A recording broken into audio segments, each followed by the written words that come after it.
let's shift gears a bit to your very fiery speech on the Kashmir files that you gave in the Delhi Assembly. That speech went viral.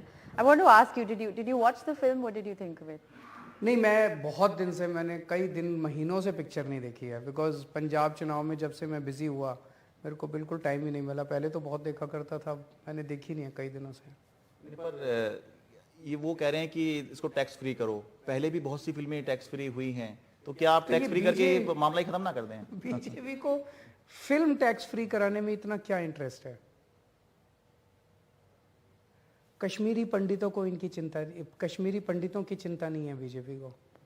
BJP जिम्मेदार है जो कश्मीरी पंडितों के साथ त्रासदी हुई थी कश्मीर के अंदर, जब कश्मीरी पंडितों का जेनोसाइड हुआ, जब कश्मीरी पंडितों का पलायन हुआ, जब उनके साथ अन्याय हुआ कश्मीर में, उस वक्त केंद्र में किसकी सरकार थी?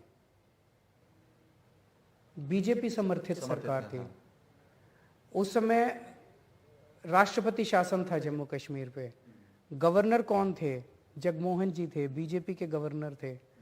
तो स्टेट में इनकी सरकार थी, सेंटर में इनकी सरकार थी, और कश्मीरी पंडितों का त्रासदी हुई थी, कश्मीरी पंडितों का जेनोसाइड हुआ था। तो ये लोग जिम्मेदार थे, इन्होंने करवाया, इनके रहते हुआ। इन्होंने कश्मीरी पंडितों के साथ अन्याय किया। 32 साल हो गए उसको। इस 32 साल में 15 साल केंद्र में बीजेपी की सरकार रही, और अब सेंटर राज्य में भी बीजेपी के गवर्नर हैं। गवर्नर एक भी कश्मीरी पंडित के परिवार को इन्होंने रिहेबिलिटेशन किया हो 15 साल में? एक भी परिवार को नहीं किया। इनको लेना देना ही नहीं है कश्मीरी पंडितों से। इनको कोई, अब 32 साल के बाद आके ये कह रहे हैं कश्मीरी पंडितों को, तुम्हारे ऊपर एक फिल्म बना दी है, फिल्म देखो जाके और हम पैसे कमाएंगे। अब इनको पैसे कमाने हैं उस पिक्चर से। आप सोचो, किसी के साथ 32 साल से अन्याय हो रहा हो और उसको जाके कहा पिक्चर बना दी तेरे लिए, अब तुम पिक्चर देखो जाके। उसके तो जले पे नमक छिड़कने वाली बात हो गई ना। अगर हम इनकी जगह होते, हम कभी पिक्चर नहीं बनाते इनके ऊपर, इनका हाथ पकड़ के इनको वापस जाके रिहेबिलिटेशन करते। मैंने कई कश्मीरी पंडितों से बात की, बहुत नाराज हैं वो लोग, बहुत गुस्से में हैं कि ये क्या बदतमीजी है। 32 साल हो गए, हमें रिहेबिलिटेशन करना चाहिए था इन लोगों की। हमें कहना चाहिए, हमें ये कहना है पिक्चर देखो जाके, पिक्चर देखो, सारे जने पिक्चर देखो। पिक्चर देखने से रिहेबिलिटेशन हो जाएगा।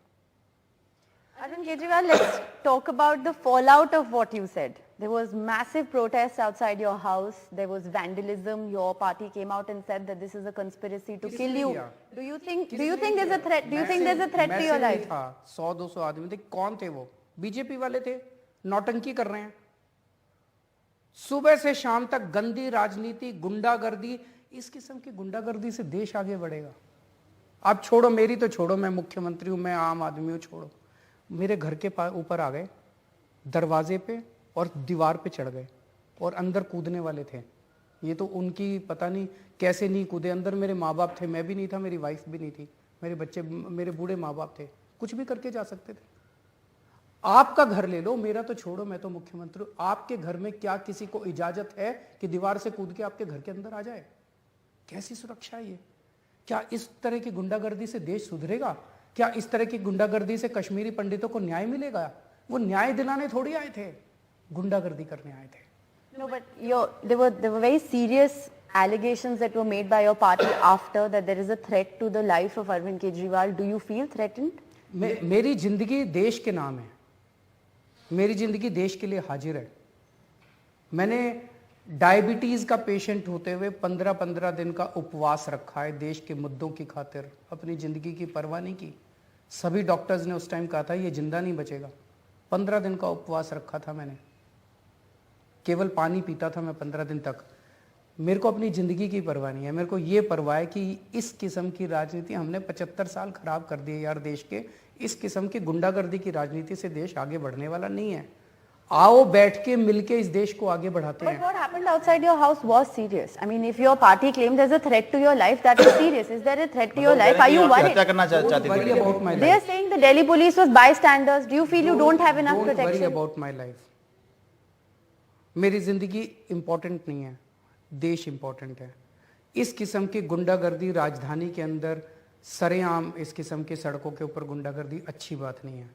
तो सर, क्या सरकार के स्तर पर कुछ एक्शन नहीं आपको लेना चाहिए था? क्योंकि ये पहला बार नहीं है और इसमें साफ कहना चाहिए कि डिप्टी सीएम मनीष सिसोदिया के घर पे भी दिसंबर 2020 की घटना है। इसी तरह से प्रोटेस्ट करते हुए जो बीजेपी कार्यकर्ता हैं वो उनके घर के अंदर तक चले गए थे। ठीक है, कई बार ऐसा हो जाता है कि जोश जोश में जो है कार्यकर्ता एक हद से आगे चले गए, लेकिन ये पुलिस की जिम्मेदारी है कि कार्यकर्ताओं को रोका जाए, क्योंकि प्रोटेस्ट करना उनका अधिकार है, होना भी चाहिए, लोकतंत्र है। लेकिन किसी के घर पर इस तरह से घुस जाना या तोड़फोड़ कर देना ये नहीं होना चाहिए। तो सरकार के स्तर पर आप इसमें कुछ कार्रवाई करेंगे? आपके विधायक तो गए हाई कोर्ट में। लॉ एंड ऑर्डर उनके पास है, ये प्रश्न आपको उनसे पूछना चाहिए। फिर भी आपको क्या आपको लगता है कि लॉ एंड ऑर्डर की हालत काफी खराब हो रही है इनके राज्य में? क्या आपको लगता है?